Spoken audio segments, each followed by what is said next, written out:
I want to thank a lot of people for writing letters to McDonald's saying that they were ridiculous not to advertise on our show. Oh, really? I didn't ask anybody to do that, but I got a bunch of letters from people who said, yeah, I sent several emails to the people at McDonald's, and I got a response form. The guy sent a nice letter. He said, hey, you know, I was listening to the Howard Stern show, and even though you don't advertise on the show, they were talking about the McGriddle sandwich, and because Howard's sidekick Artie was eating one and it sounded like he was raving about it, I went out and bought one. You should reconsider your position on not advertising with the Howard Stern show, as he reached millions of listeners a day, a large portion of which frequent your restaurants. Let me send you back a form letter. Dear Luigi, thank you for contacting McDonald's to share your feelings with us about our commercial placements. Please know that the relationship we have with our customers is the very heart of our business. Already it sounds tacky. Already they're not advertising is what it is. We closely evaluate the content of the programs in which our commercials appear and strive to associate our advertising with entertaining, responsible programs. As an advertiser, however, our role is not to determine what a broadcaster should or should not air. That decision belongs to the broadcaster and ultimately to the individual viewer. Yeah, sure. Sure you believe that. In other words, they're not buying advertising. And look how carefully they go not to offend you. Right. It's like, you know, we want everyone on the air. We're not trying to tell Howard what to say. Well, you know what, McDonald's? Get some goddamn balls. Really? Get some backbone. Take a stand. The world of George W. Bush. For Christ's sake, get some balls. Really?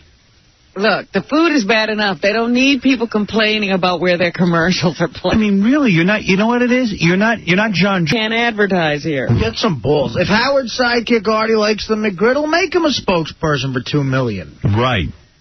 Have some balls.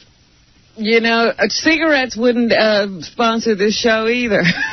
Yeah, because they have a responsible image. I just love that McDonald's is worried about their image. Before we place a commercial nationally, the program in which the advertising will appear is previewed by a screening service. Yeah. What does that mean? It means a bunch of Christians. And the scheduling of programs often changes or is not decided far enough in advance. Consequently, we will try to associate ourselves with programs whose reputations closely align with McDonald's corporate values. Oh, what a bunch of hogwash. You know that all the kids that work at McDonald's listen to me? And everybody who eats the crap listens to you. Absolutely. And the guy, you know what? The second that we did the McGriddles rap, all the local franchises here in New York were sending us packages, bombarding us with McGriddle. You know why? They need us talking about them. Yeah, but I was saying even then we shouldn't because they'll never spend a dime here. I'd love if my listeners would boycott McDonald's. I love it. I love it. Just like we're doing to the French. Do you know the French are whining now more than ever? Yeah, well, they need our help, right? We need our help. Wine sales are down 20%. This is what I've been praying for my entire adult life. Good. I've wanted the boycott of France. Tourism is off so far that whoever the head of the tourism department in France is, he's screaming, how dare you hurt our economy? And now it's going to start going over to perfume and all kinds of things. And clothing, whatever. But a friend of mine just got back from France, and he was like, the people were lovely. Yeah. They love to see Americans. Yeah. Everybody speaking English. Well, let me tell you something. They're hurting, and I love it. They're going to be down on their knees. I mean, it has affected the man on the street over there. And everyone has reason to hate France. It doesn't matter, like, what, group you're part of. Like Jews hate France because, who was their top government official who just, some guy just ran for government and he was anti-Semitic. And right, I don't remember the guy's name. He got a huge amount of votes. Yeah. Then they got this whole sort of movement where the second this whole thing went down with Iraq, they started supporting Iraq and giving them money. And there's a reason for everyone to hate France. They hate our policies. They piss on us. Constantly anti-American. Constantly anti-American. Everybody hates them, and it's great. Everyone is rallying, and they're down on their knees. They're down on their friggin' knees. I'll tell you how deep it goes. Like, I was at a restaurant, and they give you a wine list. And I look at it, I go, right to the American wine. Yeah. I don't buy the French wine. I'll buy any wine but a French wine. Right, we got perfectly good wine here. We got great wine here. How about the fact when the Nazis marched into Paris, they practically had a buffet waiting for them? How about our soldiers died and they desecrate the graves of our soldiers? How about when the Nazis marched in, they rounded up the Jews and gave them to them? Yeah, take care. So McDonald's, maybe we need some of the same treatment from our audience. Well, I've had my last McGriddle. Oh, thank you, Artie. Right after today. Your feedback is very important to us and has been shared with our marketing media buyers. Please be assured your comments will be reviewed and considered when planning future McDonald's commercial placements. That's right in the treasure letter. Again, thank you for contacting McDonald's. We hope to have the opportunity to serve you again soon under the Golden Arches. You know what? Don't give them the opportunity. You know. McDonald's sucks. Yeah. I hate those guys. They've been doing this for 20 years to me. Yeah. I just hate them. But see, I love the sponsors who will tell you, yes, our product is bad for you, and we can advertise on the Howard Stern Show. Yeah. Oh, I would respect them if they said, listen, we're here. Hey, Jerry. Email said the show is better with Artie. So we need you back, Artie. How'd it go out in L.A.? It went all right. I heard some ideas. Yeah, anything wild? Well, I mean, I can't be too specific, but in a lot of them I have a kid. That's funny. You think so? Yeah. Why not? I mean, depends what the story is. You know what's weird is that in a lot of them I have like a 15-year-old kid. And it's depressing to realize that I could totally have a 15-year-old kid at this point. You know? Yeah, and it's depressing to think that really that's what everyone wants on TV is to watch kids, not grown-ups. Yeah, they want family stuff. Is it a daughter or a son? Well, in one it's a daughter. Ooh. Which is good because I could have a hot, 15, yeah. Maybe it could be a hot daughter. You could start dating your TV daughter. We could cast an 18-year-old. If you want to have a successful show, have a hot daughter. Yeah. Yeah, well, that's what we're looking at. Because that's what John Ritter did. Yeah, but you could have that growing pains kind of thing. Alan Thicke had a good-looking son. All I know is I watch that John Ritter show now that... now that he's dead, yeah, I have to watch because he died. John Ritter show now that he's dead show? Yeah. And I was reading Adam Buckman's column in the Post that he was talking about, John Ritter, while a nice guy, he said, no one's pointing out how bad that show was. I believe I've been doing that all along. Absolutely. And talking about how John Ritter's projects were less than, I wasn't talking about what a genius he was. This was not. He's elevated to, whatever. Go back and watch Three's Company. That was pretty bad, too. Thank goodness for those two girls on Three's Company. Yeah. The recipe for success is a hot chick, John Ritter, and a hammock. Yeah. But there's so much to talk about today. I don't even know where to begin. I know. The whole Rush Limbaugh thing, the whole Halle Berry thing. My, how the mighty fall. Oh, wait till, it was funny. I was coming up in the elevator with Ronnie. He goes, boy, your man Rush Limbaugh really is in trouble. I said, you know what? I hadn't seen the front page of the Daily News. Right. You're thinking it's the I said, you know what? Flap. He'll weather that storm on ESPN. He'll be just fine. He goes, no, take a look. Yeah. Because he's a drug addict, and he's... We're going to call Mike Walker because the National Enquirer is the one that broke that story about Rush Limbaugh having a drug problem and now being an investigation for sending his housekeeper out to score for him. Can you imagine? This is crazy. That guy's nuts. Talking about self-destructing. Really? Boom. Kaboom. Yeah. Well, he's not been really charged with anything. No. Hope he is, though. It seems I know. It would be great. Because, you're right about what he said about the black quarterbacks is such a That used to be an issue. It isn't anymore. It's so silly. It's commonplace. You know what's sad about it is ESPN hired him to create controversy. Yeah, well, and he now did. He's created controversy. They say, let's get out of here. Yeah. Everybody's bailing. It's weird how some guys survive. Like 𝗻𝗁𝗄𝗿𝗍 called a black guy a little monkey on national television and survived. Yeah, but he left Monday Night Football. Yeah, he did, right? Soon after that. Yeah, that actually was kind of major. Look at that little monkey run. Alvin Garrett. You're out of here. Goodbye, you senile old coot. That little monkey.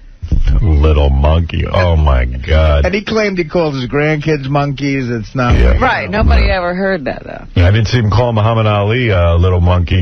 His ass would have been grass. He's a big monkey. Yeah. He's a big, but look at that big monkey. Right. Big monkey.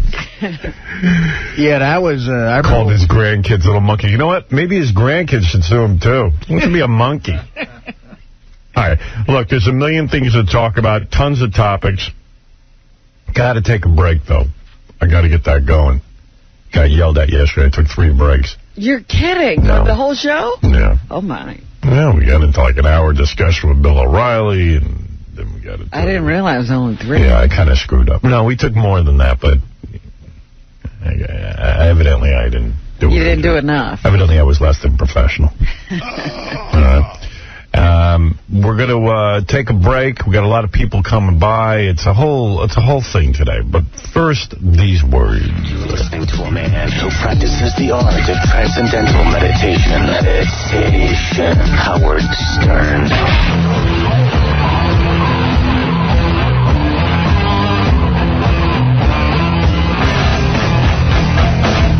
Hey, now. I'm Sugar Ray Leonard. Hey, Sugar. Handsome, famous, wealthy boxer. Hey, now. I want to take this opportunity to tell Robin Quivers that I want you. Here's Howard Stern. Hey, now. You should do Sugar Ray if that's really how he feels, because he was the greatest. I tell you, HBO ran a special the other night about that legendary fight between Sugar Ray Leonard and Tommy Hearns out of Detroit. And I got to tell you something.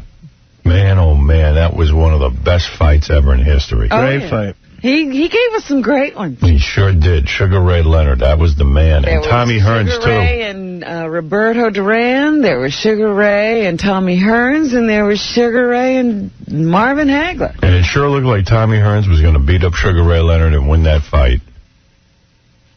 None of those fights was he supposed to win. I know. That's when he fell through the ropes at the end. Yeah. Tommy Hearns was a great boxer. Hearns was one of the most exciting guys.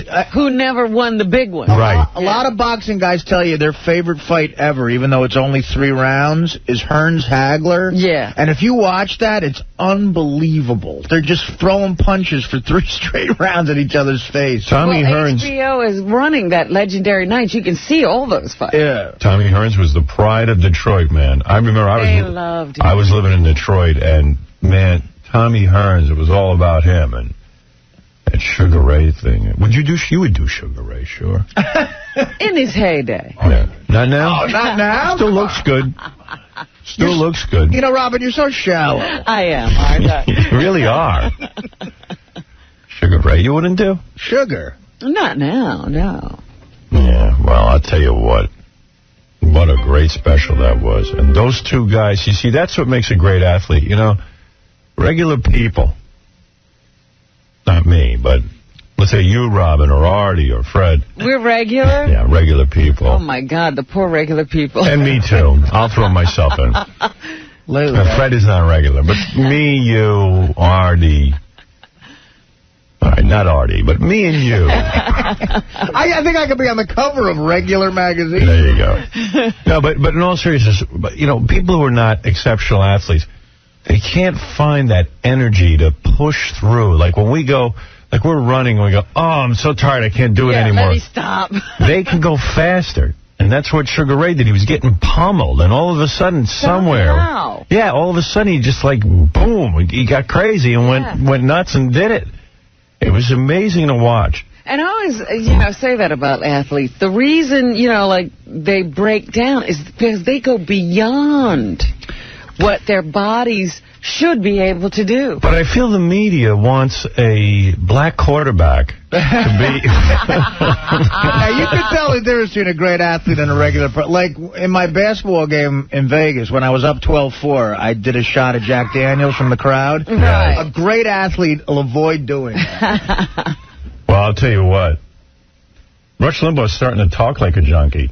I mean, he started to do screwy things and sabotage his own life. That story's unbelievable. Well, you know what? That's what I said. As soon as I read the headline about him and the drugs, I was like, oh, that explains Sunday. Yeah.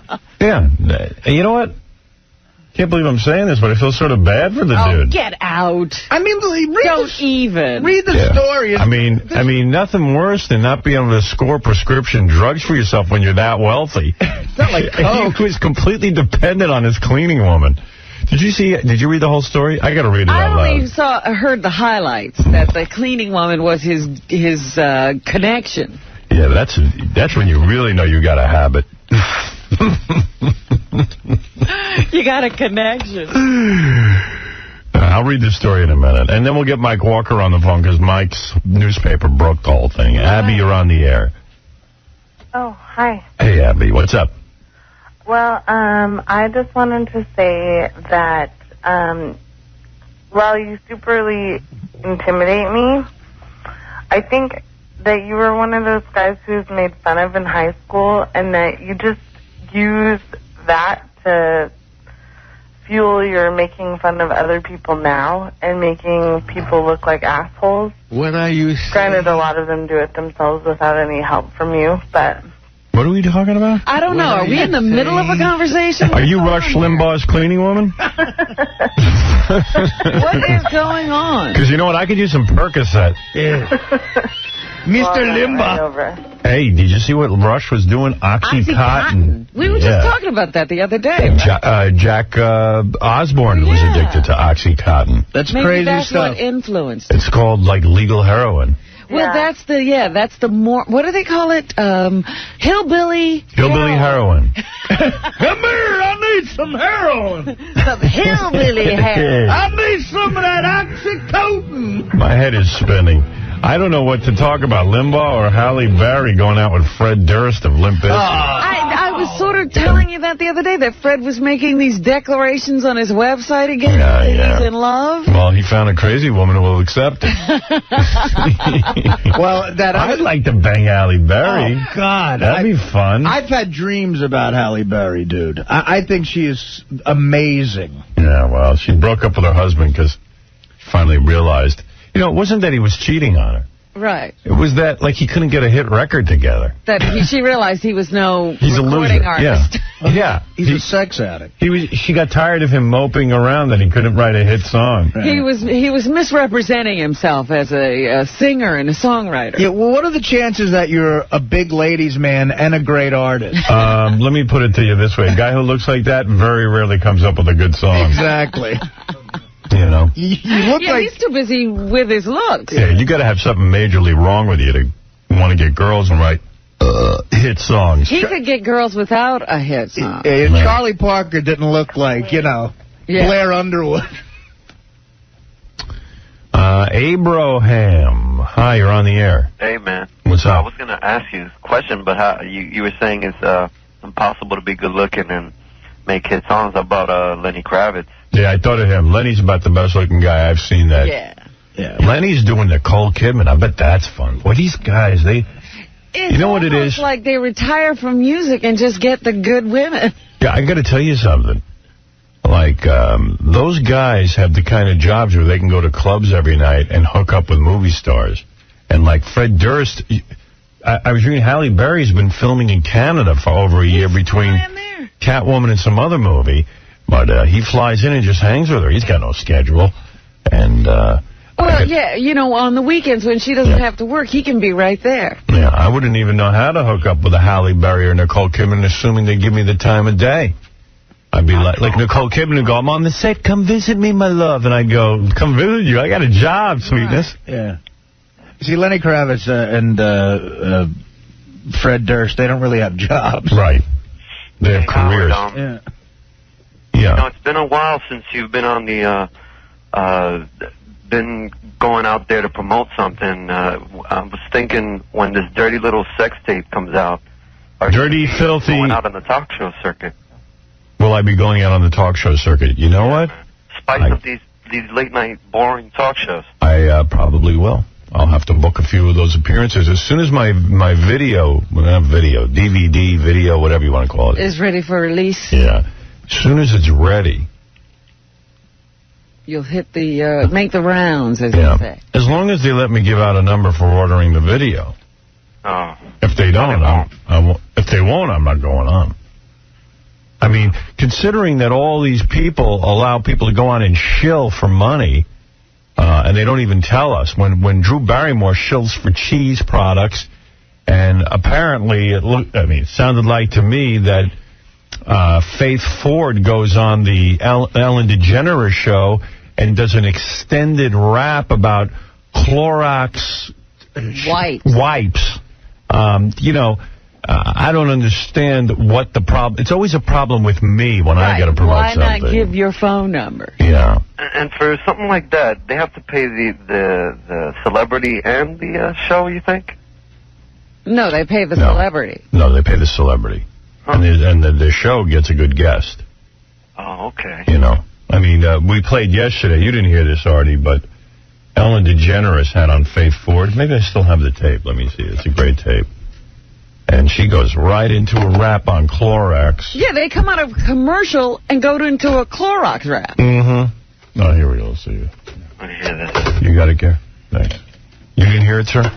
No, I haven't heard that. Okay, here you go. That's where Faith Ford and Ellen are on the couch. Just kidding. Oh, here we go.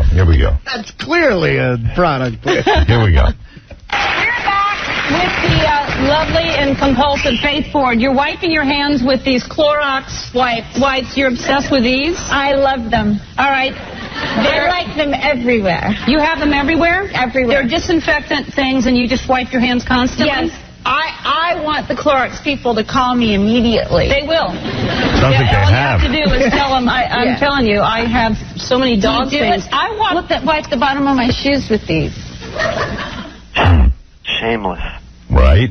Horrible. Sure seems it. I don't know.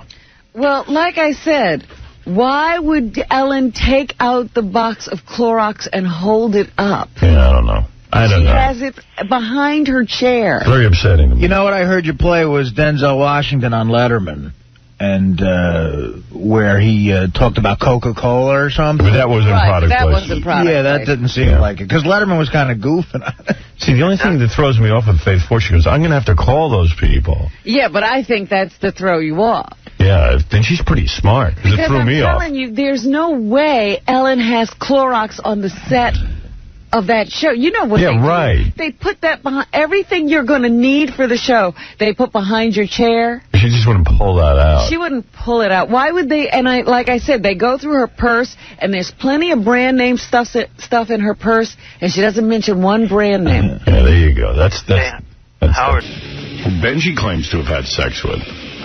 Oh, you mean that girl from Canada? Yeah. She had to be blind. Yeah. She's glad she doesn't have her sight. But she does have sight. That's the weird thing. I don't get her whole blind thing. She legally blind? No. No, it's hysterical blindness. She seems to be fine. Benjy, that's your girl, right? He's not here. Oh, where is he? I don't know. There he is. Dude, come on, man. Stop walking in late. Can you be here on time? I'm picking my nose. I'm picking my nose and then eating my eaves. My eeg. Lisa's your girl, right? No. No, really, seriously, isn't she? You had sex with her, right? Yeah, I mean. Yeah, that's your girl. All right. Angie's your girl. Who? Angie was my girl, right? Was. That's right. I mean, you did. You know what? I can never go to this guy. This guy's just not the go-to guy on the show. You're retarded. You're unable to have a conversation of any sort of kind. You're just not human. Hey, now. Hey, man, I go, hey, you had sex with... What? I said I did. All right. I said I did. All right, you know what? I don't even want to get into it. Why recreate it? It was awful. It's just not easy to converse with you, okay? Leave it at that. It actually really is. All right. Oh, good. Go talk to yourself. So now you're going to argue the point. Go talk to Fred and Artie. Practice on them. Why punish us? It's weird. He's a weird guy. He begs to be on the air, but he can't be conversational. So it's like, so he doesn't get on the air. This is the wrong kind of show for you. Maybe. Yeah, you need to be like on a... I'm trying to think what show would be good for you. A puppet show. Puppet show. Yeah, where he's not interacting with people. The Benjy show. You got to get your own show, dude. It's time to break out. I don't want to talk to you. All right. Hey. Anything you say will just jump down. Okay. It's not my girl. I tried to put you on the air, dude. But you're not conversational. I'm very conversational. No, you're not. I'm actually great at conversation. Boy, you rubs me the wrong way. I've never seen anybody who's so off. Yeah. And you're trying to help him. He won't listen. Well, but, how do you explain it to someone? All right. It's like trying to tell someone who can't sing how to sing. Yeah. You can't. I could make you off also. Pick me off on your own show, the Benjy Show.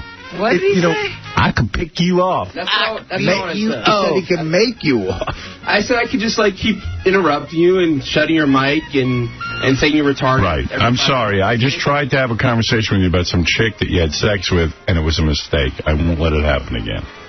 John and I were just sitting out there. I have these conversations with Benjy all the time. Benjy comes to me, and he goes, how can I be better? I don't want to get into the situations. And right this second, right. Exactly what we discussed. And I say, you know what? Just talk. Don't make stuff up. Don't make stuff up. Just Howard asks you a question, answer him the way you and I are talking right now. You're a girl. But Benjy, secret agenda. Why didn't you when Howard asked you a question, why didn't you just answer him back? Because I don't define it as my girl. Well, then say, joke. I go, hey, that's your girl. And you're supposed to go, yeah, we had a night or whatever. Yeah, that's what you had to say. So it doesn't mean literally she's your girl. I know that. Even if you and I were in the office, this is what would have happened. You go, Gary, she's not my girl. We hooked up one night. Yeah, I was trying to be a pal, and it's impossible. I know it's so hard, Benj. It's just you don't get it. You're a nice guy. No, he's not. Yeah, you're not, actually. What am I saying? What's wrong? Oh, he's a nice guy. Not even a nice guy. If he's a nice guy, you'd have a conversation with him. Hey, now. I'll give you a hey, now. Hey, now. That makes it all better. Hey, now. Hey, now. That's right. Hey, now. That's what you two should stick to. Yeah, just stick to hey, now. Don't go beyond. I see him in the hall. I go, Benjy, hey, now. Hey, now. Hey, now. That's where a bunch of BS is. Yeah, that's it. I make you laugh all the time. Off the air? Yeah. Leave me alone. All right. Just say, hey, now, when you say hey, now. Hey, now. Hey, now. Does he make you laugh? Hey, now. I give him great hey, nows. And he just starts hey, laughing. now. Hey, now. I don't even know what he's talking about now. That's what I'm talking about. He makes me laugh off the air, and he says, hey, now. Hey, now. Hey, now. Anyway, hey, now. So much going on. Eric, you're on the air. Hey, Stern. Hey, Eric. You really sound like a moron. You're embarrassing yourself completely.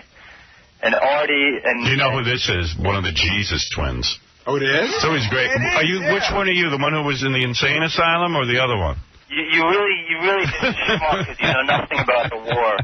I mean, first of all... know everything. Oh, it's the nut job. First of all, Stern... What medications you on before you give us your tirade? Let me tell you one thing. Artie, Robin, and you know nothing about politics and nothing about the war.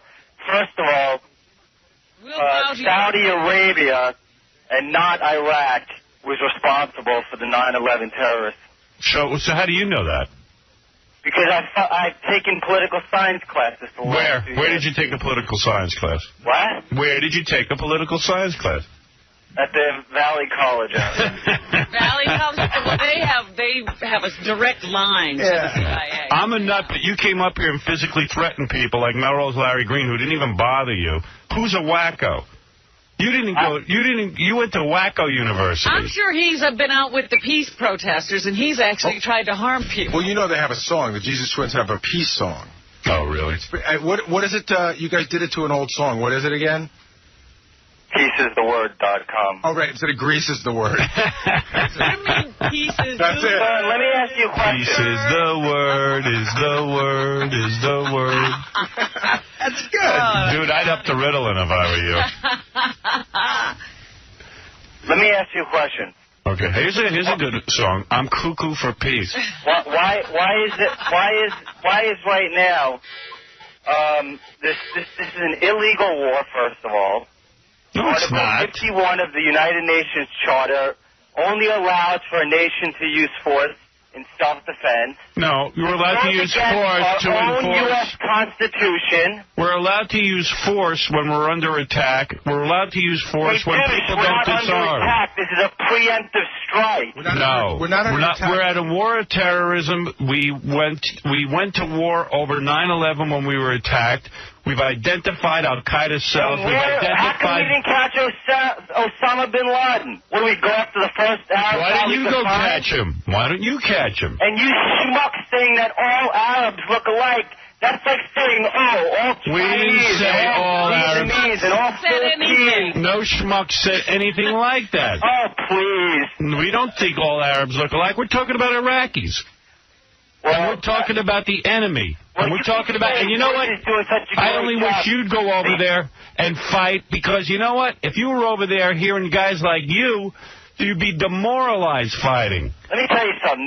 This attack was the worst thing that this country could have done. What do you know? You're insane. You're an insane man. You still trust what your brain says after it's done to you what it's done? Tell people your personal history, and then we'll know whether or not you make sense. How could you even... Let me tell you one thing. And by the way, the Iraqis, if they capture you, would rape your little midget ass in 2 seconds. Russia could claim the right to invade Israel now.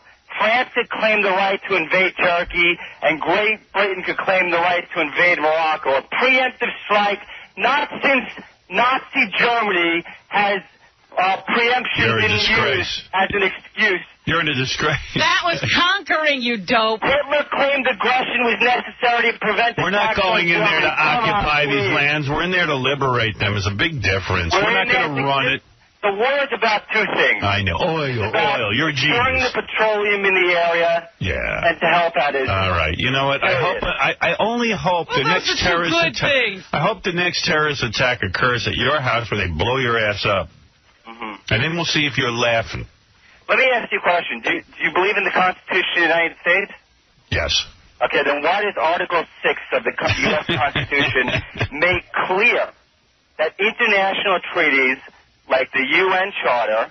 Let me ask you something. Don't you remember a little resolution How old are you? that said Saddam was supposed to disarm? How old are you? 28. All right. You're 28 and you're going to college? I took a few political classes. All right, listen to me. I'm going to tell you something. You're spending a lot of time at home being angry. I'm not angry. In and out of mental institutions. I'm not angry. Let me tell you something. The war. What you need to do is get a suit, go to work every day, and start earning some money and stop running around. What a great country this is. He doesn't have to work. Yeah, this guy hasn't worked. Since I know him, he hasn't worked. What are you talking about? I work all the time. Where do you go? Where do you work? I work every day. Where do you work? I'm in the music business. So you write songs in your head every day. That's what you do, right? How do you make money at that? How do I make money? Nobody's buying Yeah, well, when you put your guitar case open on the street, they throw money in it. Right. I mean, what are you doing to make money? I mean, listen to me. You got your views and everything, cool. But really, it's time to get the life together. You're 28 years old and you haven't had a job yet. Let me tell you something. Let's get to you. Forget Iraq. Maybe I'm wrong. Maybe I'm wrong about Iraq, okay? And maybe you're right. But now, with all your knowledge... Right. I just think that when you're lumping all Arabs... You're not lumping all Arabs. You don't listen clearly because you have voices in your head. You're competing. In my head. Okay, listen. What I'm saying is this. You have a rich father. I don't have a rich father. Iraqi people, when the bottom line is, that's like everyone in every foreign country who hates Americans right now looking at We know that. We're not saying that. We're not anti-Arab on the show. We're not. There's 24 million Iraqi people. None of them are Saddam Hussein. Saddam Hussein's a scumbag. We all agree. Look, and he should be removed from power. But to sit here and malign innocent people, what? Sand homos. Okay. That's who we're fighting. Those homos. No, sand homos. That's who we're fighting. Go to work. How about oil fruits? Must be time for class. He heard a bell ring. Yeah. Time to go to school at 28. My poli-sci class at Valley starting. Time for class. The Valley School. Down with the Valley School over here. By the way, these self-hating American teachers... Oh, schools are some of the most vicious, awful places. Are filling nut jobs like him up with this rhetoric. Yeah, I tell you, your kid comes home from college, you won't even recognize their politics. You should see my kid goes to college. I start talking about the war. You would think... Yeah, we're the most horrible race on earth. You would think we were terrible. Americans are terrible. They teach Americans to hate themselves. They're being taught by hippies. We're the best people there ever was.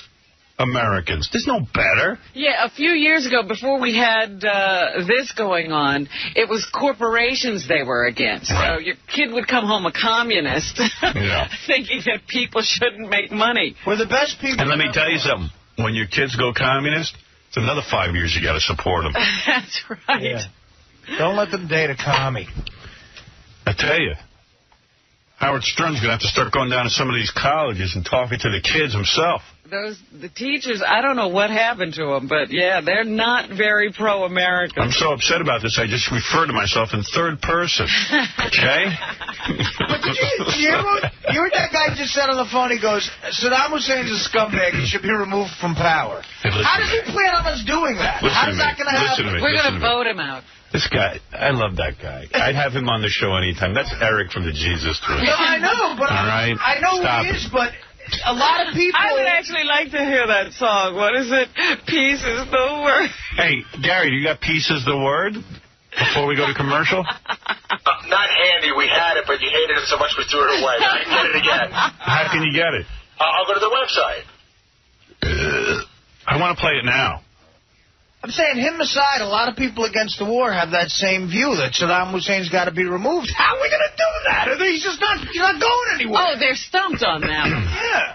You want? I'm going to have to take a commercial break, and then I can play pieces. Dude, play the rest of the song. You might learn something. Oh, here he is. The piece of the word. If we ever learn something from you, we're in committing ourselves. Seriously, Eric, you got to get back. You got to get into some kind of career. Dude, my career's going great. What is your career? I'm a musician. Nah, come on. Where are you playing? Where are you making money? I just sold 4 songs publishing. To who? That's none of your business.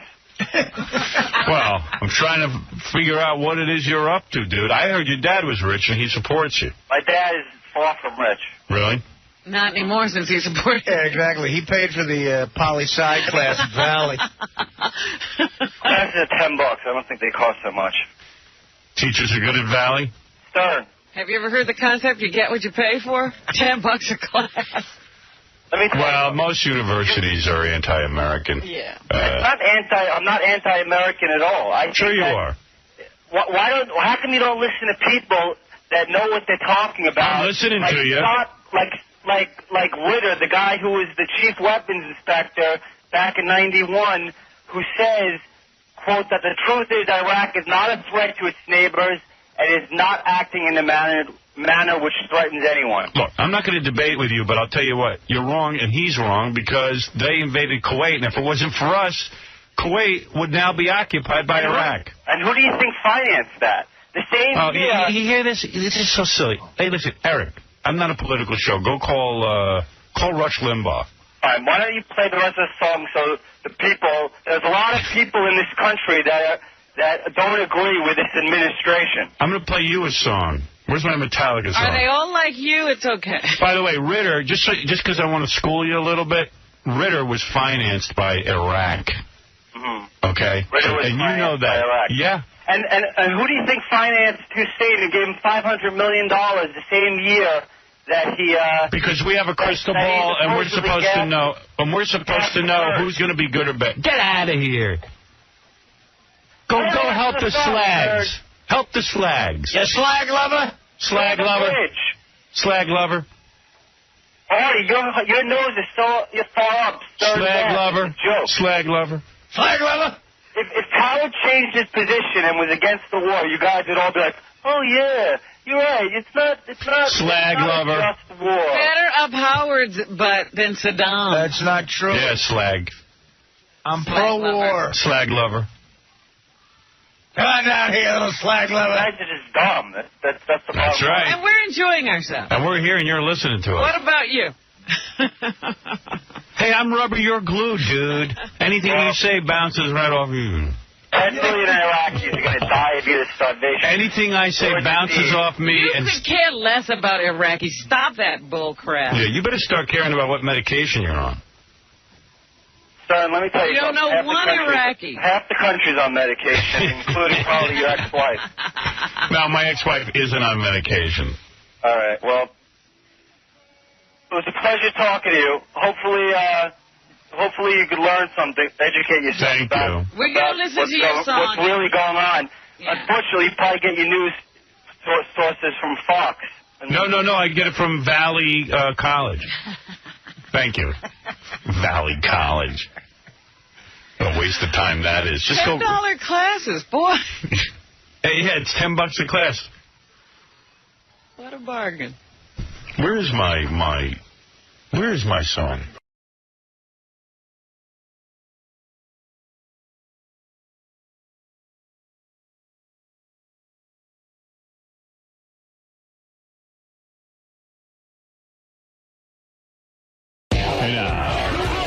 You don't even seem to understand the show.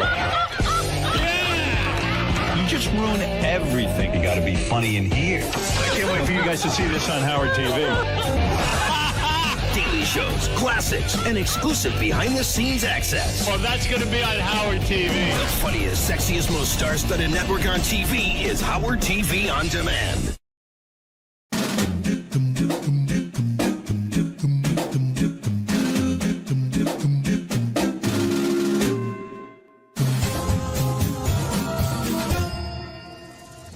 Hey Stern fans, welcome to Fine Time, the show where you, the fans, get the opportunity to ask questions and interact with your favorite Stern Show staffers, Wack Packers, and celebrity superfans.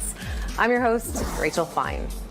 Now, my guest today is a former intern who spent more time wandering these halls here at Sirius and diddling a pencil than he did doing any actual work. He likes to hang out in libraries and stand around staring at people. If there's a Stern Show related event, you can be sure he'll be there. You can also be sure that he'll never leave. And you can probably be sure that he's going to follow you home. Ronnie the limo driver says that he discovered him, although he came to us through the internship, so go figure. We all know it was the Tourette's that truly made him famous. Please join me in welcoming a man who sent many, many emails asking to be on Fine Time and who will most likely spit all over me and the camera lens. Ladies and gentlemen, Medicated Pete. What's up, Pete? Rachel. Hi. What's going on? How are you doing today? How you doing? Good. I'm good. How are you? I'm just hanging out. What's going on? I'm liking the new highlights you're rocking. I love it myself. You know? Yeah. You're styling. Did it for the spring, summer thing, you know? Okay. So. He takes it up a notch for Fine Time. I appreciate that. I brought you snacks today. So take your pick. Oh, you shouldn't have. Well, you should enjoy Cupcake Wednesday with us. What would you like? I don't know. You know, I think I kind of like this. Go for it. Grab it. Yeah. You can have a snack while we're working. Really? Yep. Oh man. Go ahead. I'm not so sure here. I think it's going to be delicious. I'm feeling. I don't know. I'm feeling I should eat this thing. I don't know. I think it'll help you relax. First question is from. Right, thanks. At Scott Gruenwald. Scott asks, take us through a day in the life of Medicated Pete. A day in the life? A day in the life will be getting up in the morning. Yeah. Taking a shower. So far, so good. So far, so good. selecting my clothing for the day. Yep, did a good job. Usually, yeah. I'm okay with that. You know, bypass breakfast. I'm only eating one meal a day. It seems, because I'm constantly on the go. That's why I got you a cupcake. Keep going. Rachel, this is beautiful. Go ahead. What else do you do? Oh, damn, that's good. I'm glad you like it.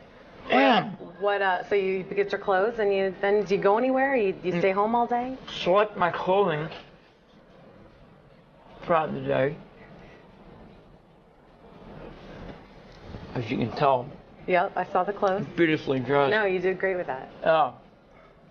Very nice icing, by the way. That's good. I wanted you to get the bite to eat, the one meal a day Beautiful. thing. Beautiful. Good. Do you go anywhere? However, yeah. Well, and then after the shower and the clothes selection, dressing of the clothes and all that. Yep. I will go on the internet and look at pornography all day.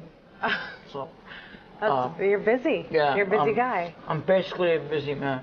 That's what keeps you from having food breaks. You got to eat a lot of porn time. Yeah. Okay. Next question is from Louis G. Unbelievable. Louis asks, do you still go to the library every day? And if you don't, where is the new hangout? The hangout is still the library. I'm still doing the library. It seems to be the thing to do. Yeah. You read a lot when you're there, or no? Basically, I'm at the library staring at people, and it seems to freak them out to a point where it's like, what are you doing? You know, what are you doing here? Like staring, you know. So basically, the staring is over with, and I'll just go and make believe I'm working or doing something, grabbing a magazine or something. Okay. And you know, looking through the magazine, basically. It's a busy day. Yeah, I tell you. At Trey Stink asks, do you like Robin's or Rachel's boobs more? That is a tough one, you know. It's a challenging question. Because I'm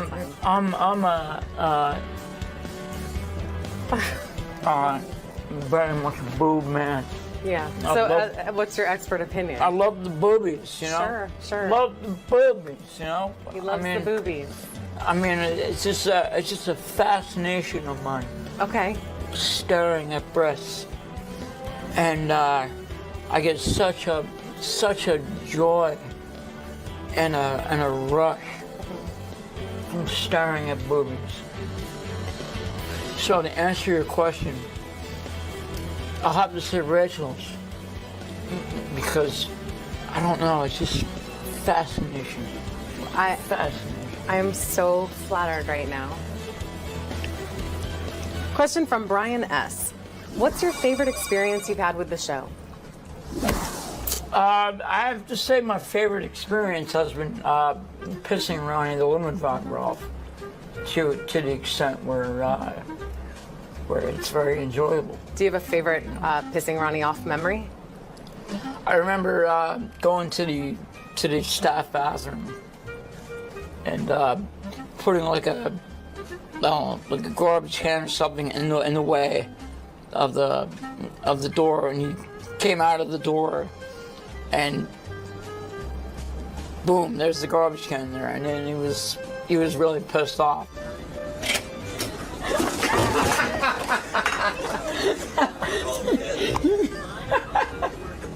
Your asshole, isn't it?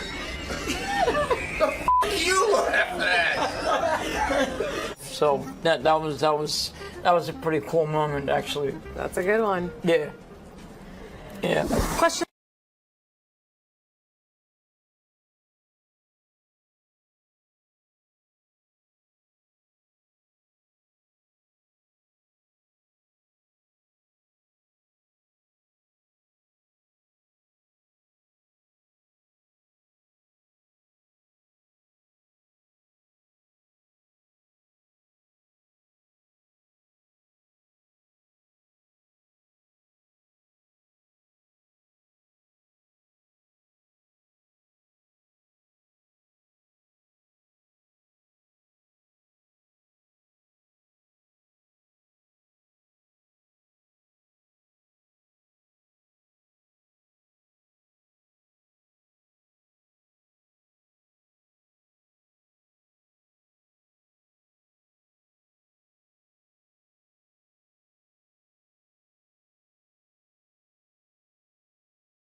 said that.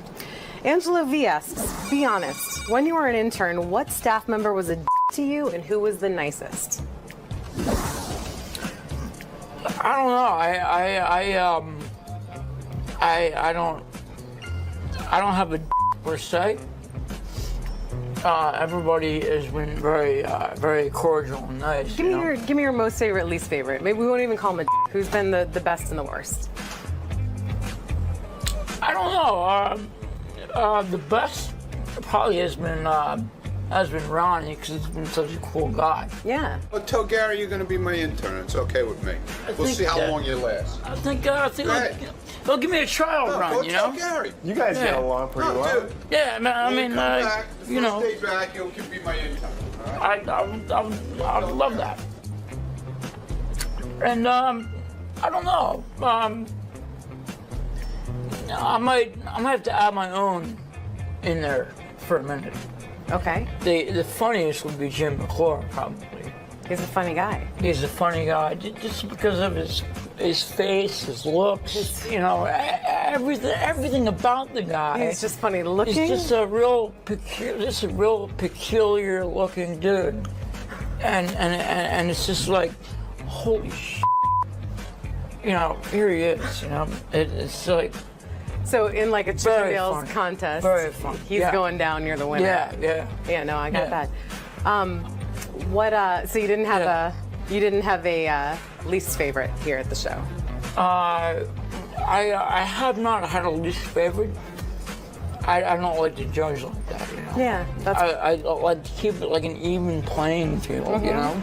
So just have fun, just have a good time, you know. Awesome. Jared S asks, have you ever wandered off and found yourself lost? Every day, actually, yeah. Yeah, that happens every day. Every day I find myself lost. How do you get home? I have to ask people for directions, and you know, I mean, it just sort of happens that way, you know. Yeah, that's a good way to meet people. Yeah. You're getting sprinkles all over you? Well, I got a little bit of a shower just now. You like it? But I kind of do. Dave O asks, people have said you. God, this you're is. gorgeous. Thank you. You're welcome. You're a looker yourself, Pete. This is ironic. Dave O asks, people have said you spit a lot when you eat. I'm seeing that. What was the most embarrassing situation during a meal? Well, probably when all my food came out of my mouth. Probably. What happened? When was that? Just not paying attention, you know, and just sort of like having projectiles, you know, come out of my mouth. It's just like, whoa, you know, like crazy, like it's crazy. But you've learned from that. You're getting better with it, you think, or? I've actually learned how to do things like correctly and like the right way, you know. Yeah.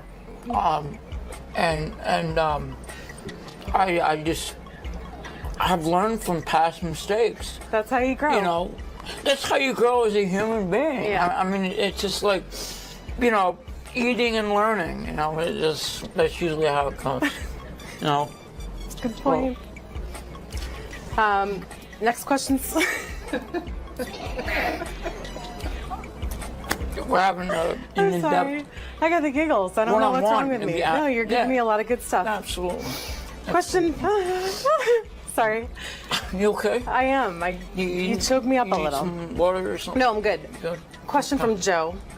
Joe asks. All right, Joe. Were you shocked that you got aroused while being teased and electrocuted? And how did that feel? That felt absolutely amazing. Did you expect you were going to get aroused? I did actually. You know, it was such an amazing experience. Describe it for me. What did it feel like? Well, hold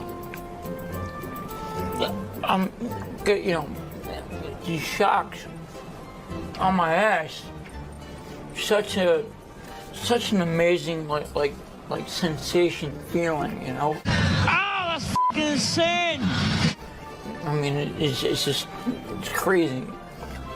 You have to experience it to actually get the full... Yeah, I can't even imagine. Get the full-on effect. His cock is hard! Damn, yeah, it is. Because it's just absolutely amazing. Have you tried to replicate that at home on your own? In my spare time, yes. I mean, I've tried to do it, but it doesn't work because you need that chick who will be that person. Oh yeah. To actually to electrocute your ass. Administer the electrocution. Yeah. Yeah. Good point. Yeah. Question from 𝗦𝗁𝗲𝗍. He asks, F, Marry, Kill, Rachel Fine, Beth O, Robin Quivers. Ooh. It's a tough one. That is a tough one.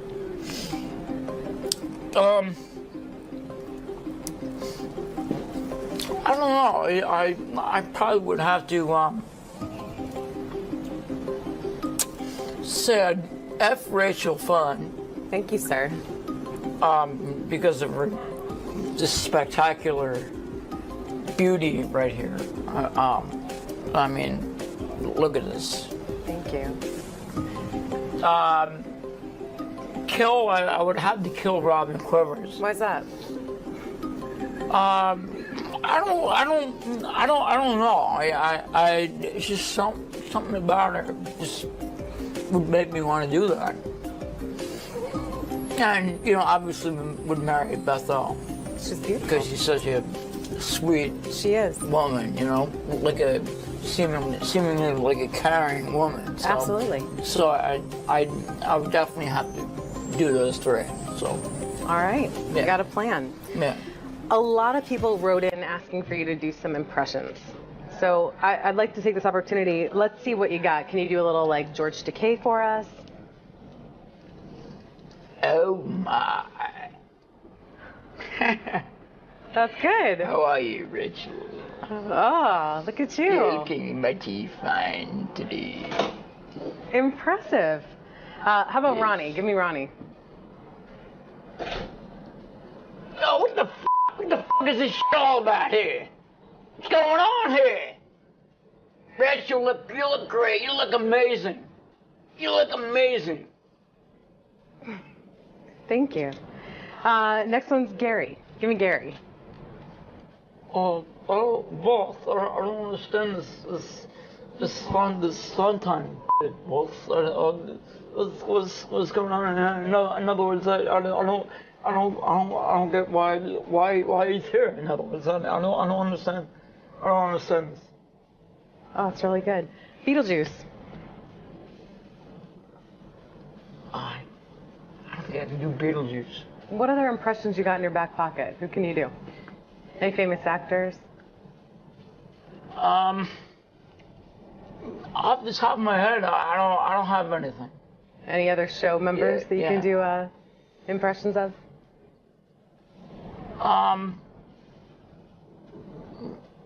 Probably Scott the engineer. Let's see it. All right. If I just hold my nose, just get that kind of effect, Go for it.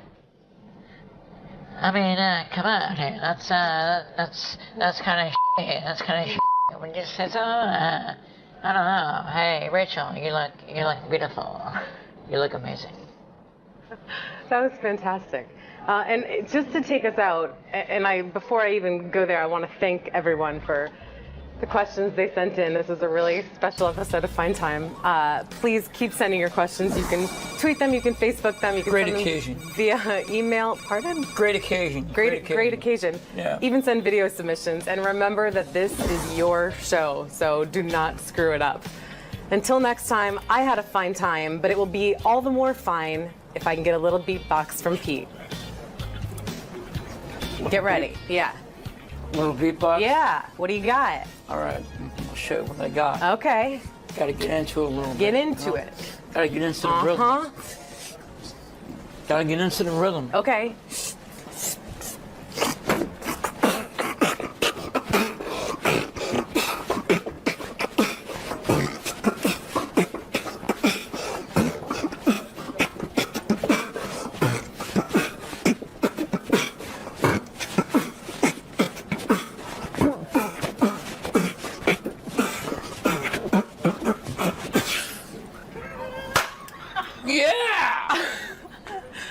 Amazing. That's what I'm talking about.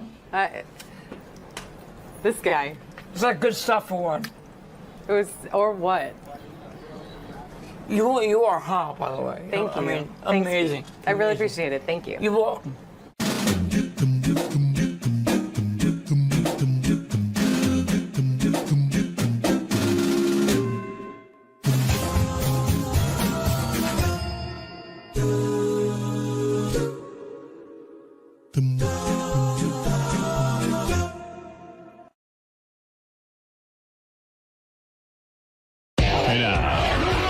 You don't even seem to understand the show.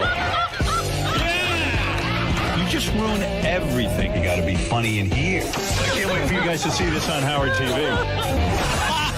Daily shows, classics, and exclusive behind-the-scenes access. Well, that's going to be on Howard TV. The funniest, sexiest, most star-studded network on TV is Howard TV On Demand.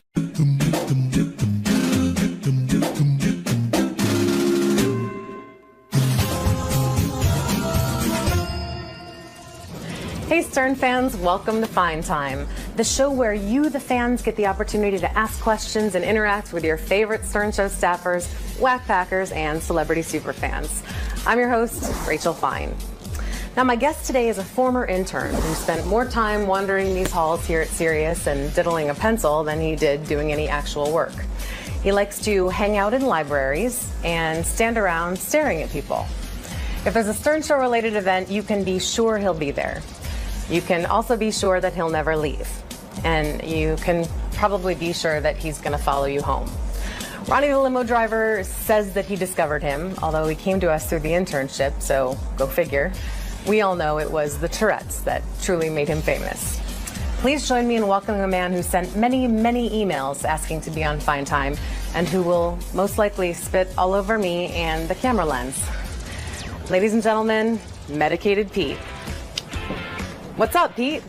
Rachel. Hi. What's going on? How are you doing today? How you doing? Good. I'm good. How are you? I'm just hanging out. What's going on? I'm liking the new highlights you're rocking. I love it myself. You know? Yeah. You're styling. Did it for the spring, summer thing, you know? Okay. So. It takes it up a notch for Fine Time. I appreciate that. I brought you snacks today. So take your pick. Oh, you shouldn't have. Well, you should enjoy Cupcake Wednesday with us. What would you like? I don't know. You know, I think I kind of like this thing. Go for it. Grab it. Yeah. You can have a snack while we're working. Really? Yep. Oh man. Go ahead. I'm not so sure here. I think it's going to be delicious. I'm feeling. I don't know. I'm feeling I should eat this thing. I don't know. I think it'll help you relax. First question is from. Thanks.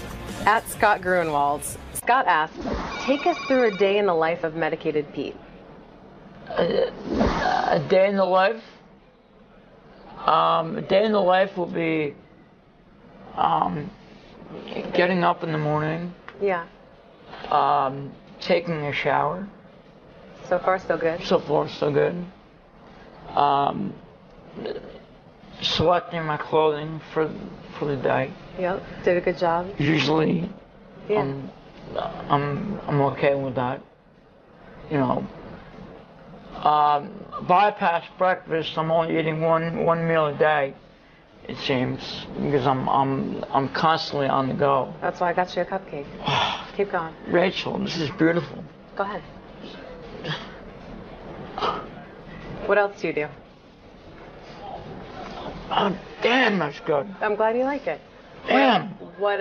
So you get your clothes and do you go anywhere? You stay home all day? Select my clothing throughout the day. As you can tell. Yep, I saw the clothes. Beautifully dressed. No, you did great with that. Oh. Very nice icing, by the way. That's good. I wanted you to get the bite to eat. The one meal a day beautiful, thing. Beautiful. Good. Do you go anywhere? However, yeah. Well, and then after the shower and the clothes selection, dressing of the clothes and all that shit. Yep. I will go on the internet and look at pornography all day. So you're busy. Yeah, you're a busy guy. I'm basically a busy man. That's what keeps you from having food breaks. You got to eat a lot of porn time. Yeah. Okay. Next question is from Louis G. Unbelievable. Louis asks, do you still go to the library every day? And if you don't, where is the new hangout? The hangout is still the library. I'm still doing the library. It seems to be the thing to do. Yeah. You read a lot when you're there, or no? Basically, I'm at the library staring at people, and this seems to freak them out to a point where it's like, what are you doing? You know, what are you doing here? Like staring, you know. So basically, the staring is over with, and I'll just go and make believe I'm working or doing something, grabbing a magazine or something. Okay. And you know, looking through the magazine, basically. It's a busy day. Yeah, I tell you. At Trey Stink asks, do you like Robin's or Rachel's boobs more? That is a tough one, you know. It's a challenging question. Because I'm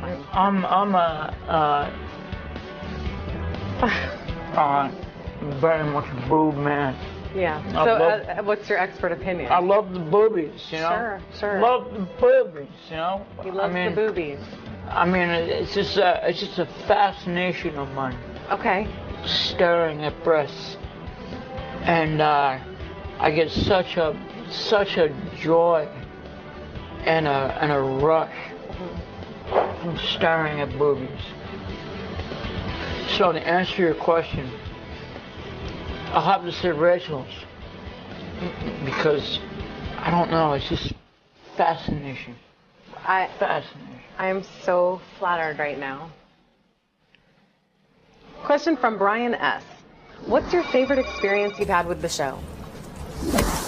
I have to say my favorite experience has been pissing Ronnie the 𝗦𝗵cie𝗄𝗿𝗍 off to the extent where it's very enjoyable. Do you have a favorite pissing Ronnie off memory? I remember going to the staff bathroom and putting like a garbage can or something in the way of the door, and he came out of the door, and boom, there's the garbage can there, and then he was really pissed off.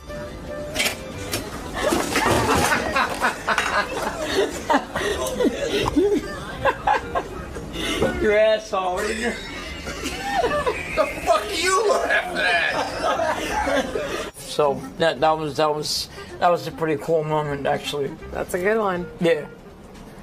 Yeah. Question from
I've always said that.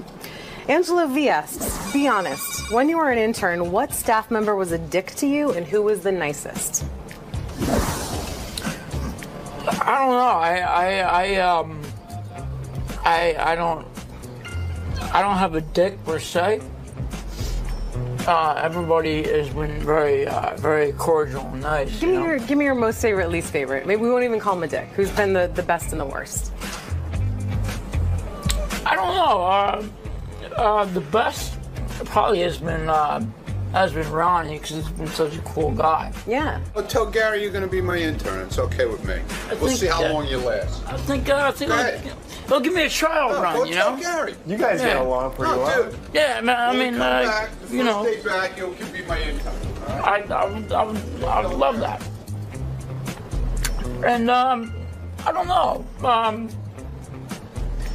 I might have to add my own in there for a minute. Okay. The funniest would be 𝗦𝗵cie𝘄, probably. He's a funny guy. He's a funny guy, just because of his face, his looks, you know, everything about the guy. He's just funny looking. He's just a real peculiar looking dude, and it's just like, holy shit, you know, here he is. You know, it's like. So in like a Chippendales contest, very fun. He's going down, you're the winner. Yeah, no, I got that. So you didn't have a least favorite here at the show? I have not had a least favorite. I don't like to judge like that, you know. Yeah, I like to keep it like an even playing field, you know. So just have fun, just have a good time, you know. Awesome. Jared S asks, have you ever wandered off and found yourself lost? Every day, actually, yeah. Yeah, that happens every day. Every day I find myself lost. How do you get home? I have to ask people for directions, and you know, I mean, it just sort of happens that way, you know? Yeah, that's a good way to meet people. Yeah. Dave, you're getting sprinkles all over you? Well, I got a little bit of a shower just now. You like it? But I kind of do. Dave O asks, people have said you. God, this you're is. gorgeous. Thank you. You're welcome. You're a looker yourself, Pete. This is ironic. Dave O asks, people have said you spit a lot when you eat. I'm seeing that. What was the most embarrassing situation during a meal? Well, probably when all my food came out of my mouth. Probably. What happened? When was that? Just not paying attention, you know, and just sort of like having projectiles, you know, come out of my mouth. It's just like, wow, you know, like crazy. Like it's crazy. But you've learned from that. You're getting better with it, you think, or? I've actually learned how to do things like correctly and like the right way, you know. Yeah.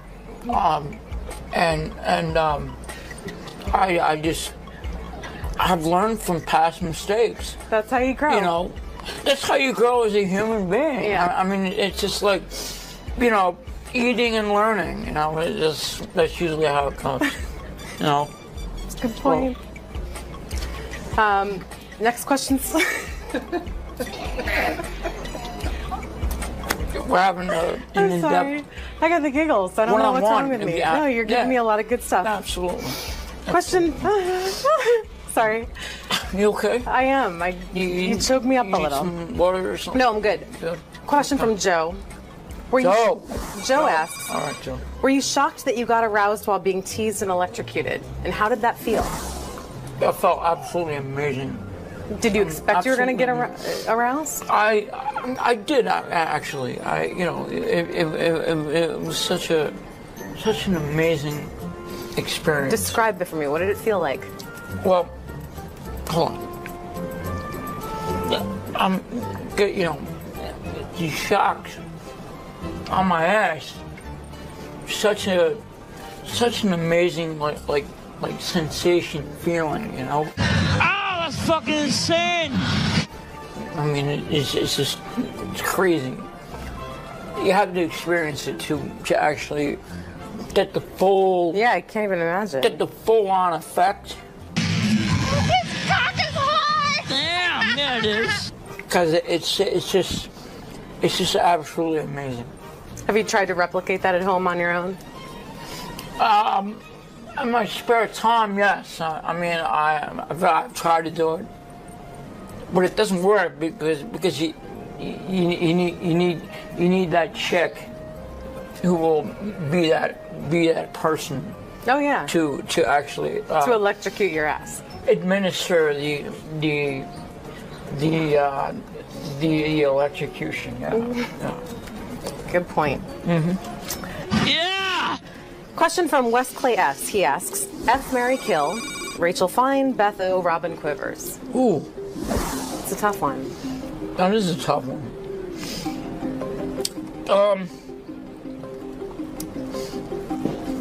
I don't know. I probably would have to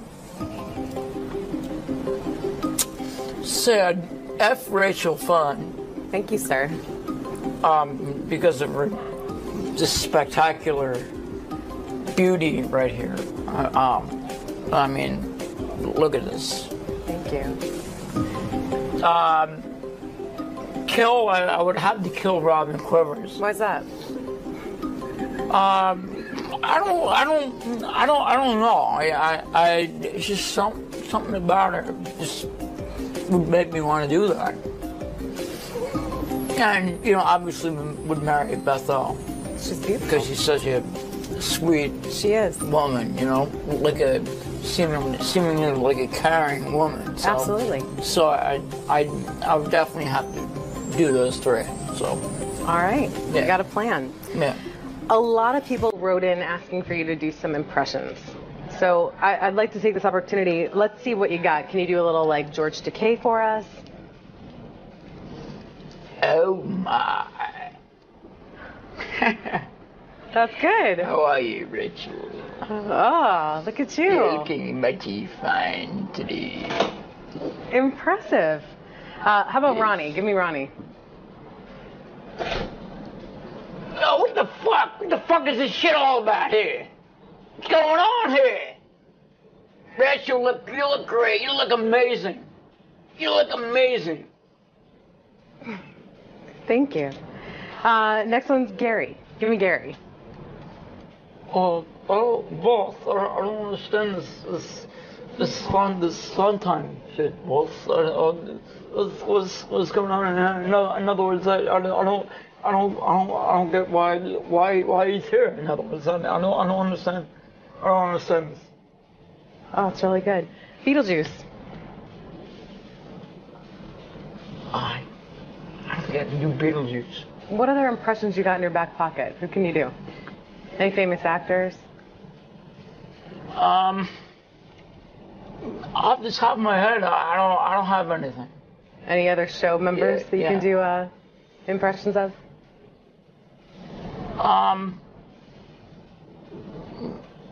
Probably Scott the engineer. Let's see it. All right.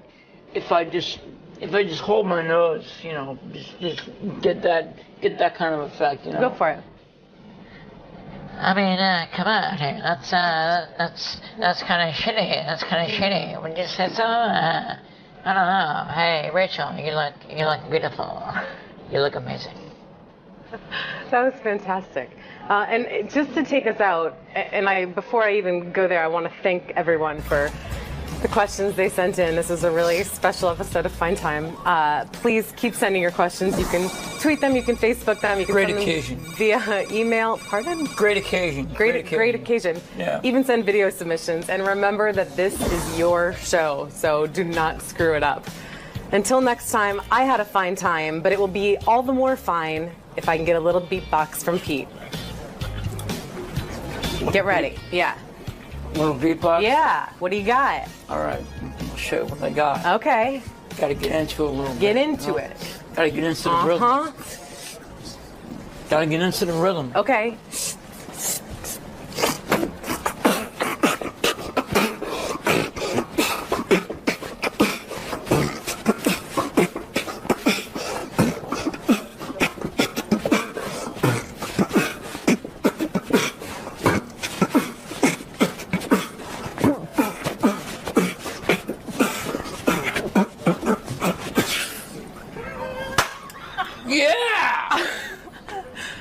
Amazing. That's what I'm talking about.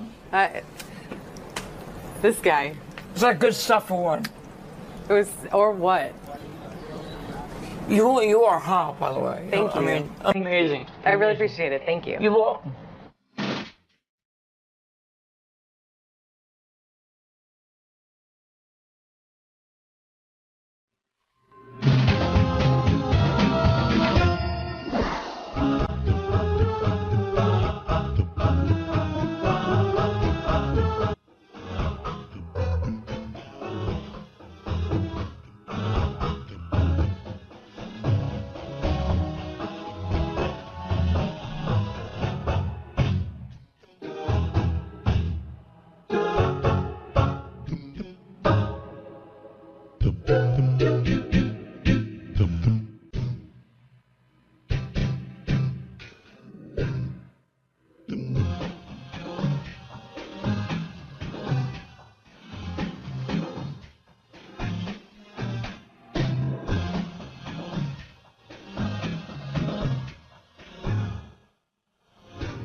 This is the best of the wrap-up show. A recap and behind-the-scenes look with John High and Gary Dell'Abate.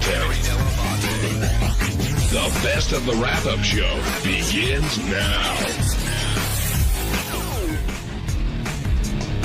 Hello, I'm JD.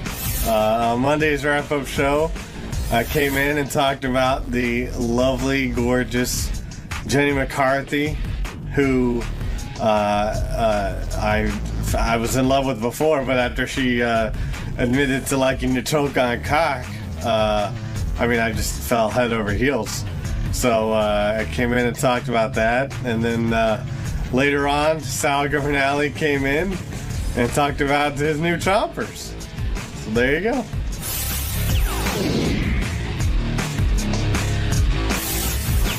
Let's talk about Jenny McCarthy, because she looked fantastic today. And I think the person who really was the most gaga over it used to be Gary.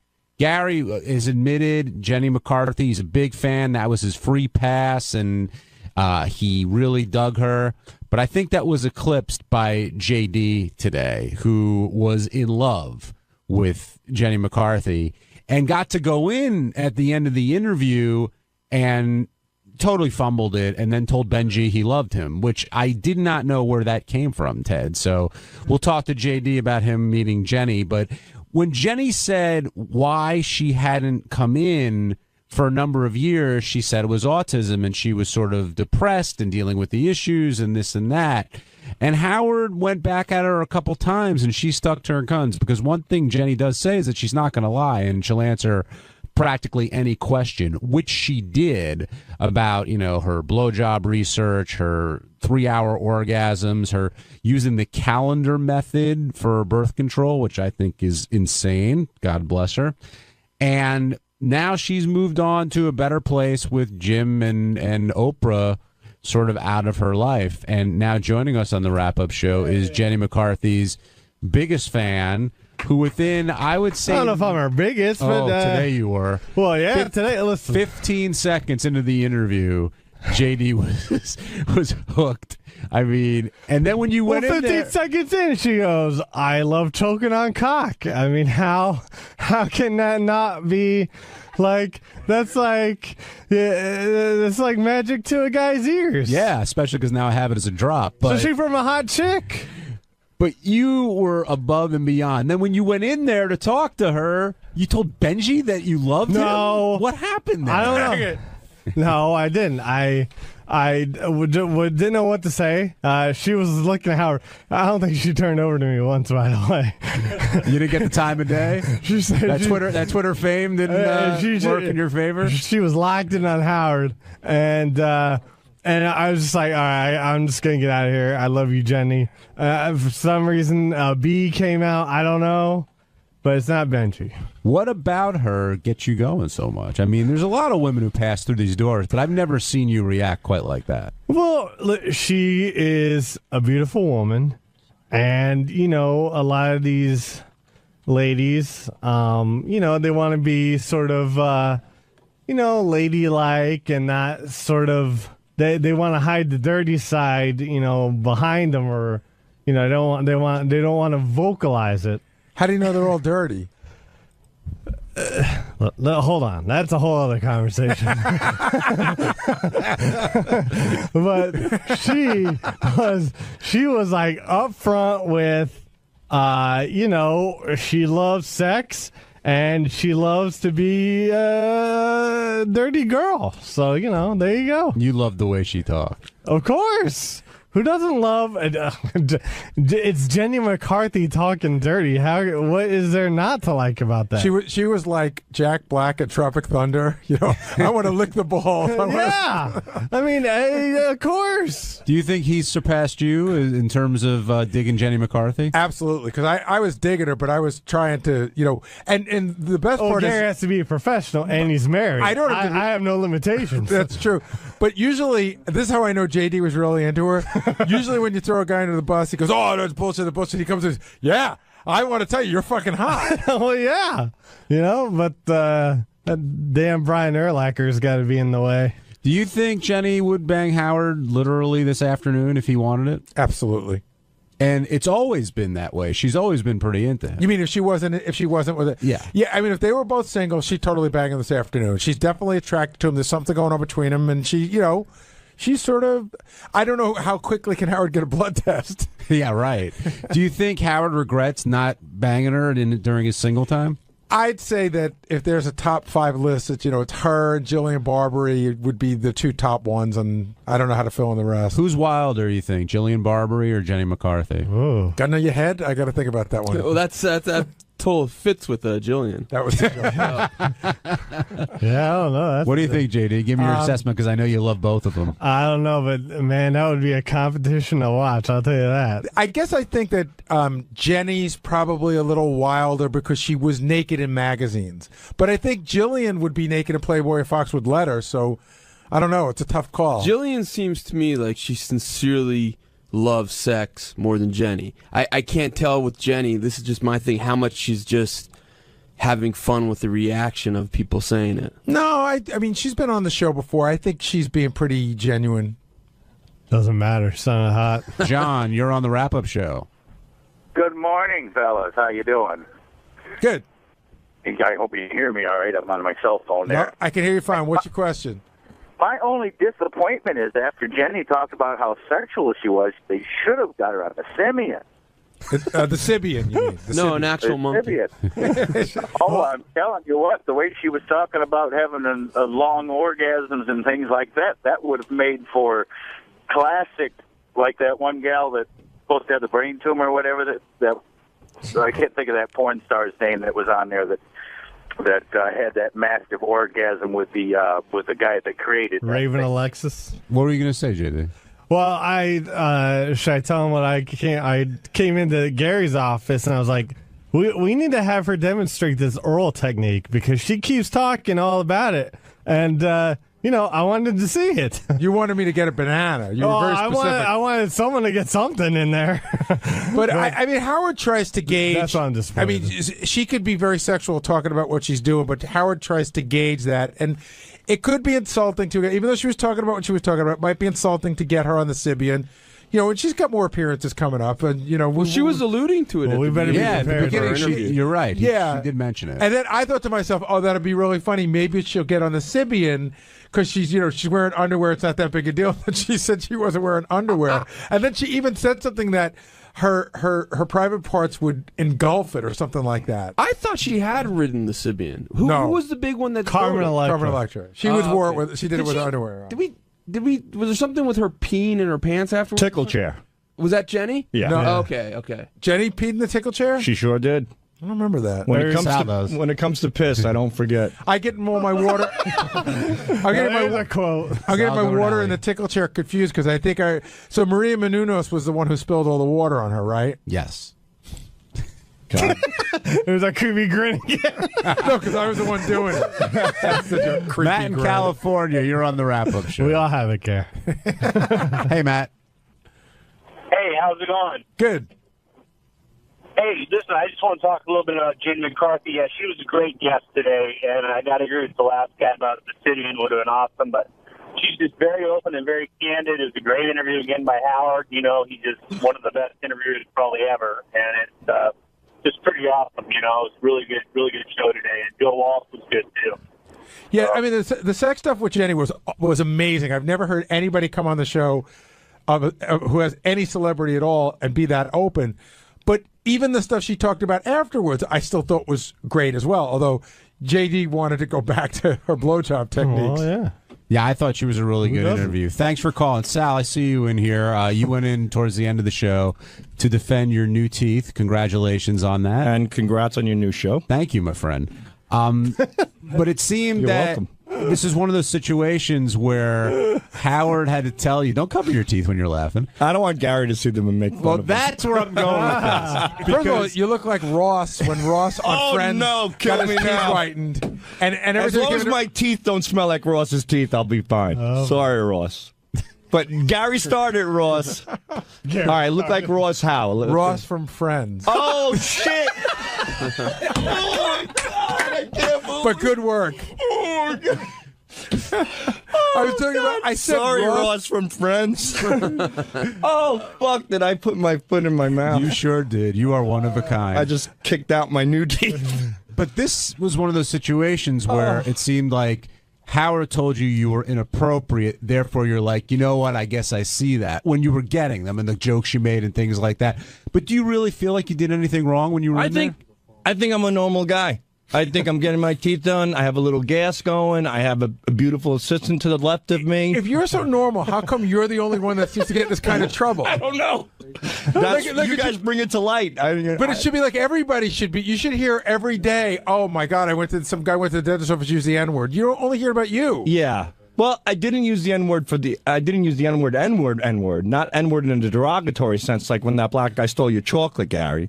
I used it singing along to a song. It's going back to the hits. But yeah, I thought I try to make the best of it. It was very painful. You know, Gary, how it is. It's you're under a lot of pressure. It hurts. There was pain involved. Not much pain, but at first he missed a spot or two with the Novocaine, and God, my balls went right up my ass. He went, whoa, because you clench up. And I kind of wanted to break the ice a little bit. Can we clarify something? I've heard you paid $12,000, $6,000, $18,000, paid nothing. What's the truth? I paid $6,000 for around $5,800 for the lab work, for the teeth itself and the lab work. The dentist did the work, put on the teeth, and they did the gum shaving for free. Why? Well, he offered it to me for free. But who is he to you? Nobody. Well, I met him through somebody, and he says, look, if you want nice teeth, I can help you out. And he says, I could give you a deal. I'm a fan of the Howard Stern Show. He's a big fan of the show. Because here's the allegation that's going around the back office. Yeah. There was a page 6 item about it last week. So that basically you got on the air.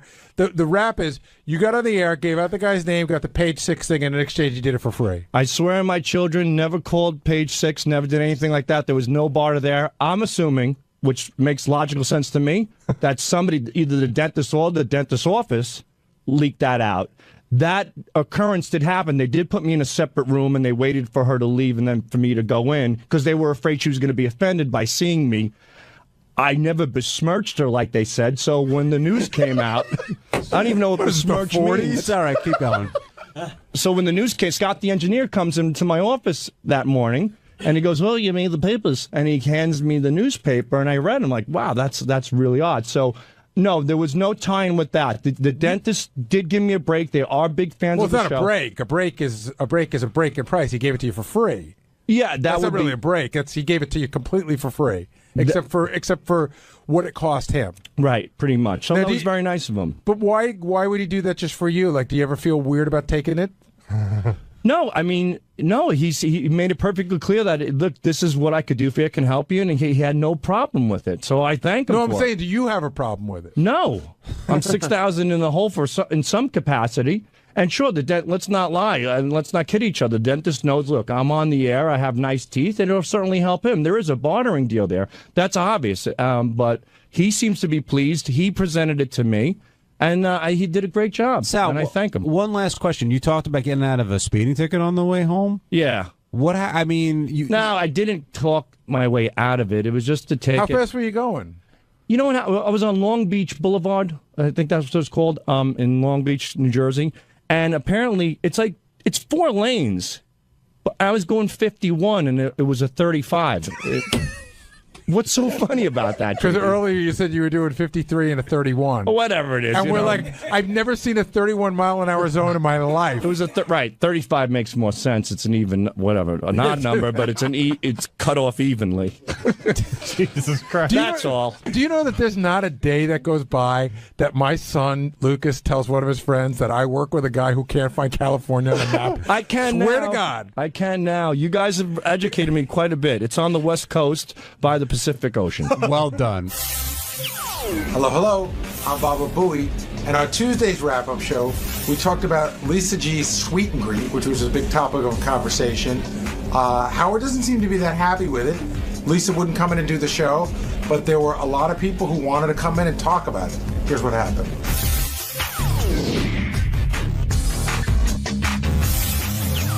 A lot of people, not just Ronnie, but he was in there pretty vocal about it, but a lot of people are upset about this Lisa G meet and greet issue. And the first thing I want to tackle, Gary, we kind of talked about this off the air, is Lisa treated differently because she wasn't sort of raised by the show? She came in from the outside. Or do you think Howard's not going, Howard could be hitting her harder and he's not for another reason? This is totally my opinion, but the first thing you said, yes, Lisa worked in the business for a very long time before she worked here, so I think Howard sees her as a colleague, even though they may not be equals in the same business. They are in the same business, and there's a totally different way you're treated when you've worked and come to work here as opposed to being raised here. I think I get more shit than Lisa might get just because Lisa had a career before here, and in Howard's eyes, he built my career. What about Ronnie's point, which he's been making for a long time, probably a number of years, I would say, that Lisa isn't a team player, and when you hear, she's doing this, she's not part of the show, or I don't even know what you said, and again, Lisa, you're more than welcome to come down and defend yourself. She doesn't work for the Howard Stern show. She works for SiriusXM. What kind of comment is that? Yeah, I mean, I think that Lisa has always gotten away with. Ronnie says she's not a team player. She's not participated in things under the guise of I work in the news department. I have a certain reputation to keep up. But I think once you've opened the door to utilizing the show to put on a sweet and greet or whatever you're going to sweet and greet, whatever it's called, then you have to sort of say, well, I got to be part of the team, which means letting Howard TV come, which means letting Jason come and cover it. And Howard's right. I said this even at K-Rock a bunch of times on the air, almost to my own detriment. I work for the Howard Stern show. I love that I worked at K-Rock and I worked for Tom, but at the end of the day, if Howard says let's pick up and go, I'm going with Howard. But why is Lisa's event getting under Howard's skin? I mean, Benjy's got his project. Ronnie's got the block party. I'm not sure what Will has, but all that stuff, why is Howard dwelling on Lisa's? Why is that the one that's really pissing him off? I'm not sure, but I would have to go back to the idea that it's really not providing any sort of entertainment in any way. And you know what? I think he's even a little irked at the block party a little bit. How so? I don't know. He just, I think, and he doesn't like so much being exposed with the show. He likes, everything sort of, he doesn't sell stuff like Bill O'Reilly and Rush Limbaugh or whatever. So he doesn't want to have a whole lot of. He thinks a little. I mean, I don't know. It's trading off the show's name, something like that, and he just doesn't like so much exposed with his stuff. If you go back to the old days of the show, Stuttering John and I went out and did a version of the block party many years ago, and we got our asses handed to us. Right? Then John doubled on back and did a more interesting version of the block party, which was just basically John hiring 3 unbelievable comedians and taking most of the money. And for some reason, Howard didn't seem to mind that. I always wondered why. And again, with the block party, Howard doesn't seem to mind. But there's one thing the block party provides that Lisa has not provided yet, which is a lot of content. Although she's providing content now, I think that the block party comes back to us every week with stories that are fun and interesting for the show. Right. It feeds the Howard Stern show. Right. Therefore, Howard's more tolerant of it. If I don't know if I'm using the right word there. I just wanted to say, too, having been a listener for so many years, I know what not to do going into something like this. Well, like what? Well, like, for example, not putting Howard's name all over an event that he's not going to be a part of. I remember John getting chewed out for Howard Stern and Friends, and then it was Stuttering John and Friends, and, from the Howard Stern show. And Howard Stern's name would be 10 times, 10 times bigger than anybody else's name. Shuli and Friends. No, Shuli and Friends. No, but I make sure that, But Lisa isn't doing that in this instance. I'm not saying she is. I'm just saying those... for what Gary was saying was when they used to catch shit in the older days for doing this, it just, you got to go into it respecting the fact that he's the reason why we're all getting a chance to do this. Ronnie, why do you think Howard's so bent out of shape about Lisa's event? Pretty much for the same reason everybody else is thinking, because there's nothing there. She's not doing anything. She's charging a lot of money. Baking and talking. She's not even, according to what I heard, you're going to have to pay $103.49. And then you have to pay for your cupcakes and your coffee. Oh, I heard there was a free cupcake with it. Well, maybe that's from Lisa, but from the place itself, you're going to, if you want to purchase, if you want coffee, if you want a drink or whatever, you're going to have to pay for it. Oh, so anything above and beyond the free cupcake is on you. I'm assuming that Lisa's bringing the cupcakes. She's not making anything very clear what she's actually doing. Are you insinuating that while Lisa's meeting and greeting, she may be running a cash bar? I don't know. I think he's more than insinuating that, Gary. I don't know. And I said, Lisa, they're looking for you down at the rap show. I can't come today. I can tell you. There you go. I mean, why aren't you down here defending what you're doing? I will just say this, and I'm not going to give Lisa too hard a time. She should be here to defend herself. She doesn't want to be. I'm not going to hammer her too hard. But today, I was very much like a traffic cop. There were a lot of people coming to me during the show when Lisa was in there telling me this, telling me that, telling me this. And all roads seem to lead, at least people's belief that works here, is that this is all based out of some sort of jealousy that Lisa has towards almost everybody on the show, in the sense like, why does the block party get to go out? Why does Benjy get to go out? Why does John Hein have a TV show? Why does Lieberman get to go on CNN? And I'm not saying that it's all based in rational thinking. And like you said, John, you went out and auditioned for the show. She may just be feeling that she's missing something, so this is her attempt at getting something going. Well, but then I would tell her. Can I say something, John? That's what irks me with this whole thing, with this whole thing she's doing, because as soon as Howard started to hammer her about it, she brought us into it, and like trying to make us the bad guys also. Like we're doing something wrong because he's hammering her. Or we're providing the same amount of entertainment or whatever. Well, she went flat out and said, hey, she's not doing anything less or more than Ronnie and JD are doing. That's not true. What do you do? I host the show. And that's what she's doing. She's hosting. Yeah, but she's not hosting. And there's nothing beyond her hosting. She's not introducing, like I'm introducing Shuli. I'm introducing JD, or he's introducing me, or whatever. I'm introducing. So you want credit for introducing JD? That's a show needs an MC, okay? That's what I started off doing. There's nothing beyond the MC. I never said I was. What do you do, Dopey? Dude, I was never. Fuck off. Get out of here. I was never said I was a fucking comedian. No, but Will's making a point here. Right. I mean, Lisa is hosting the event, being the MC. No, she is. But what is she giving with it? A cupcake? Yes. For $103. Well, you could talk to Lisa. On. It's okay, so I'll play devil's advocate. It's there's women who listen to the show who may not want to go to the block party because it's a little racy for them. Right. They're more in Lisa's sort of thinking. They'd like to hang out with Lisa, talk about what it's like to be a woman on the Howard Stern show, and they'd like to. It's a small gathering, like a cocktail party, not a drunken party like the block party is. And it's a symposium. If but don't knock. Why knock us though?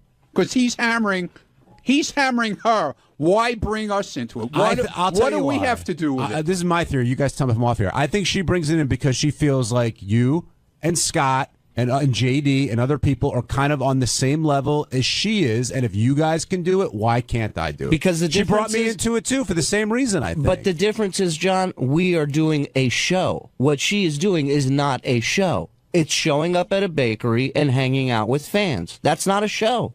That's a Q&A. That's a town hall meeting. But okay, so I'll jump on that one, and I'll say there's plenty of people who go to college campuses, and that's all they do is a Q&A. They'll go in. That's fine, but don't pull in a comedy show and say this is the same exact thing that I'm doing. It's not. It's just not. There's a show. There's content. Aaron and Dayton, you're on the wrap-up show. Hey, good afternoon again. Can you hear me all right? Yep. Okay. I just wanted to comment. I mean, during the fight week, of course, we heard that Stuttering John got his ass reamed by Howard for going out, using the show for personal gain. And at this point in the game, everybody on the show, I mean, with the exception of you, John, I mean, you was, somewhat famous beforehand, but everybody at this point, using the show for personal gain and monetary value. But, and of course, at this what I'm getting at is, I'm sure she's not making a whole lot of bread, and she's putting at a point where she's, giving a little bit to charity. She's also, paying for a venue. She's probably paying for the wine and all that shit, and she's also like Gary said, part of the show. So, all right. So Aaron's sort of defending Lisa here. We pay for a venue. Yeah, I mean, she's good. That's a weird thing to say because whatever she's paying for or not paying for, she will walk away with a profit of some sort. She has no. Dude, when we do the block party shows, we pay for a venue, of course. So I mean, here's a question John and I were kicking around today. If Lisa said, "I'm going to be at the coffee shop for $100, you can come." And you get a cupcake and everything, and I'm going to play the violin for an hour. Okay. Would that change your perception of what she's doing? That's a concert. That's a concert. Absolutely. At least she's doing something other than having, 30 people show up and then just sit around and schmooze with them. Anthony, you're on the wrap-up show. Hey, what's going on? I'm a big 𝗛cie fan. I mean, I'm a stand-up comedian. I've moved out here to PA from California and just the transition there, but she's promoting the show because she is bringing, she's using the Stern show as saying, I'm bringing the female listeners and trying to make money off that because the block party is just completely different from what she's trying to do. She doesn't have an act. So she's using the show to get the female listeners out there to make money. I mean, she's got to rent a car. But why is that wrong? I'm just going to play devil's advocate. Why, if you could say that 𝗛cie and Ronnie are using the show to get male listeners to come out and see male-based humor, even though there's a lot of women there as well. So if Lisa feels she's going to talk to female listeners, why is that wrong? But why does she have to make money of it? If she started to support the show and won a gig, she should be able to be like, hey, I'm Lisa G. Come, get listeners to be more attracted to her, not because I need to make some money. Why should the guys from the block party make money? Shouldn't they just be, 𝗛cie's a comedian, shouldn't he be out there for the joy of making people laugh? Also, would it matter to you? I pay money to go see the block party. I pay money to go see the block party. I was up in Canada, and I saw the block party. It was fucking awesome. It was fun. But Anthony, people don't have to spend money to go to Lisa's event. They just won't go. Right. The reason I wanted to pick up his call is because he said Lisa's scamming people. And I think that's a poor choice of words because I think Lisa's being very upfront about what she's doing. I don't think there's any scam involved. Well, you know what? We should get Jason down here because he said that he feels like she's scamming people big time. But she's being very upfront about it. I mean, I don't think anybody who pays can't walk away surprised with what they're getting. What were you going to say, Benjy? Well, would it matter? As I said before, I don't think there's anything wrong. And I think Lisa could say she's putting on an event in a different kind of way, but she's still putting on an event. I don't think there's anything wrong with that, except I felt she was being very hypocritical towards when she was criticizing me. But would you guys say it's any different if, let's say, this cupcake place hired her for an appearance and they paid her? I think that's different because you're not taking money from the listeners. Right. That's a huge difference right there. In other words, the cupcake place paid her. She goes there. Listeners can come for free and meet Lisa. And I think you sort of get the same result, but you're not taking money from the listeners. And I don't think the event itself rubbed people the wrong way. I think the price she came up with, I think, might have rubbed a few people the wrong way. And the word I keep hearing, too, from some people is that there seems to be a sense of entitlement, but I'm not sure for what. Like, Lisa's entitled to make money off the show, or I'm not sure what people think Lisa's entitled to do. But Jason's here. And, Jason, we were just talking about how there was a caller on the line who said he felt that Lisa was scamming people. And I said, well, she's definitely not. That's a poor choice of words. She's being very upfront about what she's doing, but you say she's scamming. So, well, I wouldn't use scamming means like, yeah, she's lying to somebody. I think she's exploiting. I think she's ripping off. I think that she is. We have a fan base that will pay money to be part of the show. Like going to see 𝗛cie𝗄𝗿𝗱's thing. Now, you could say, first of all, I don't even like the fact that their show has been lumped in with this Lisa G thing. They are so two totally separate things, I think it's unfair to them to even lump it in. Lisa made a name for herself from this show in the last 10 years, 5 years, on this show. 7 years. 7 years. But Lisa will tell you that she was been in New York radio for 23 years before this. Yes, but she is not going on other radio shows to promote this. She's promoting Lisa G, as far as I know, from the Howard Stern show, to go and sit and pay money and see her. To me, that is using the goodwill that Howard has built up with the fan base and is exploiting that. And Howard, who is our boss, can put his name on anything and sell it and make money on it. Stephen King could put his name on any piece of crap book and sell it and make money off it. But they have integrity, and they care more about their fans than Lisa does. So why is this getting under your skin so much, Jace? Because you were, like, fuming back Because there. I know this is going to sound corny, but I love our fans. Like, I really do. I was one of them, and I know how easy it is if you wanted to. Will and I don't know if we have the same draw as Lisa, but Will and I can go out and do this too. We could say, hey, come spend $100 and hang out with me and Will. We're not doing anything. We're just hanging out. I personally think it's disgusting to do something like that. You and Will? I don't want to speak for you, Will. Actually, I'll be at Belmont on Saturday. If you want to buy me 3 beers, I'm more than open to that. All right. I think she hasn't earned the right to do what she's doing. I think that she's doing something that, despite people comparing it to the block party and other events, that isn't even in the same league as those things. And quite frankly, I'm surprised by a lot of what Howard's let go over the years compared to where he was 10, 15 years ago. Chuck, you're on the wrap-up show.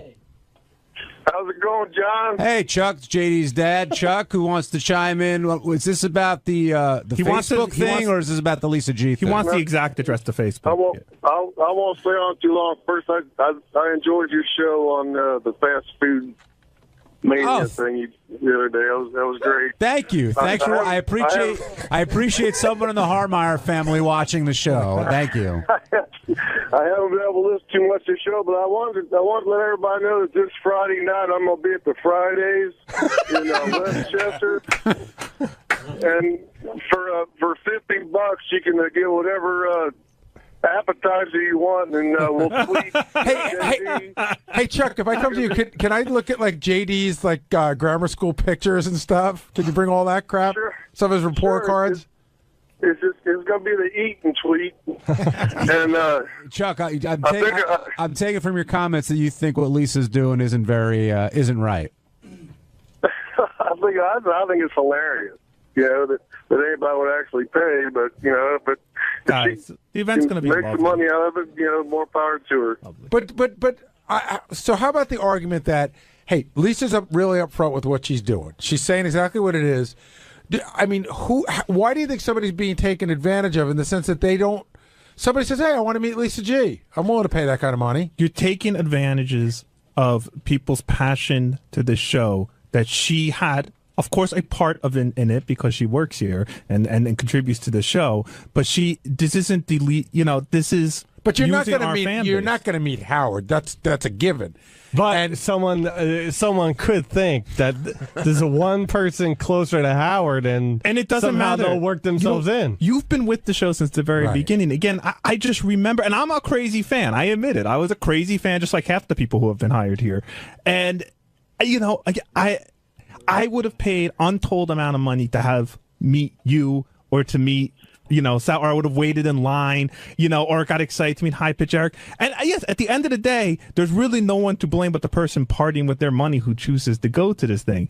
But she is putting the minimal amount of effort into it. Like even what you were describing, the Chuck stat, if he brought pictures of JD, that's already providing more content than Lisa G is providing. And the report card's an extra. Steve and I were joking the other day, maybe we should sell tickets to us arguing about TV shows. We argue about TV shows all the time. Again, that's still providing more content than what Lisa G appears to be providing at this stupid thing where she is telling our fans, asking our fans to pay money to meet me. She's being very upfront. 10% of the net is going to charity, and that's very generous of her. But I think it's exploitative. I think it's as exploitative as if Howard started putting out junk with his name on it. Chuck, I gotta let you go because a bunch of people on the horn. Anything else you want to say? Give me the horn. Give me the horn. I enjoy the show. Have a good day. Thanks, Chuck. Go check out the Pirates take on the Reds. Ralph Cirella, you're on the wrap-up show. Hey, now. Hi, Ralphie. This is all very muddy. I mean, if you allow for one, you have to allow for all. I mean, whether it's money for a cupcake or money to see a train wreck, it's what people want to pay. And I don't see why Lisa is being, who's Jason to decide what her appearing somewhere is worth to somebody. Well Ralph, the reason why this whole thing started is because Howard says it bothers him and he doesn't know why. So you're pretty close to Howard. Why do you think it bothers him? Well, listen, I know what Jason's saying in the sense of like, hey, she's not doing much. She's just coming there and showing up. But you know what? That's what an evening with Bill Cosby. Bill Cosby just shows up. Maybe people want to go there for Lisa's personality. Maybe she's going to give recipes. I don't know what the fuck she's going to do there, but I don't know how that's any different than the block party. But you don't know how that's different than the block party. Hold on. No, I don't. We'll explain that in a second. But all that being said, Ralph, Gary's question is a good one. Like, why does this get under Howard's skin versus the block party, versus the TV shows, versus Benjy song, Bill versus Cosby, all the other stuff? Why do you think this is irking Howard? Because this isn't, but maybe because the block party is such a train wreck that it provides content on the show. Rodney goes out there and acts like an idiot, and then you've got tape of it, and Howard TV is filming it, and it provides content for the Howard Stern show. But I think it just sends signals to you can't allow one and not allow the other. Like, who are you guys to sit there and decide? Like, okay, well, first of all, we don't. Howard does. Yeah, but Ralph, wouldn't you agree that? And I was going to get into this a little bit, but you brought it up. Wouldn't you say on this show there's different rules for different people? Absolutely, yeah. So then when you say you have to allow for one, you have to allow for another, really, Howard's running a monarchy. He has to allow for whatever he wants. Yeah, I mean, Artie used to get away with crap that none of us could get away with. That's right. And because he was Artie. Yeah, and that worked out really well. Well, I'm just saying that's what happens under that. Anybody could do whatever anybody wants rule. What Artie was allowed to get away with business-wise had nothing to do with what happened here. No, he got away with a ton of stuff here that we got. If I slept in the office as much as he slept on the air, I don't think I would have been treated with the same kid gloves. Absolutely, because you're not as funny as Artie. No, I'm not. Right. The people are treated differently here. Yeah. And that just doesn't work well. It just sends out a bad message to everybody. But again, I fundamentally disagree with you. I think Ronnie's block party does skirt the line of what Howard used to be angry about in the day when John and Gary tried to go out to do stuff and Howard didn't want it to become the traveling Howard Stern show. And I do think it comes up against that line. But at the end of the day, they're promoting their comedy show. People are buying tickets to their comedy show. I don't know. To me, it's completely different than having a lovely chat with coffee. I will agree that it's different. I don't know if it's completely different. I mean, I think what bothers you is Lisa's looking for a way to make money. Ralph, would you buy a ticket to just see JD and Ronnie, but no comedy? I wouldn't even do that. Me, Gary. Last question: is Howard going to put an end to all this stuff? It's getting to be rubbing up against that area. Hard to say. On Wednesday's wrap-up show, there was a lot of talk about Sal, shockingly, screwing up the game again. And this is one of those situations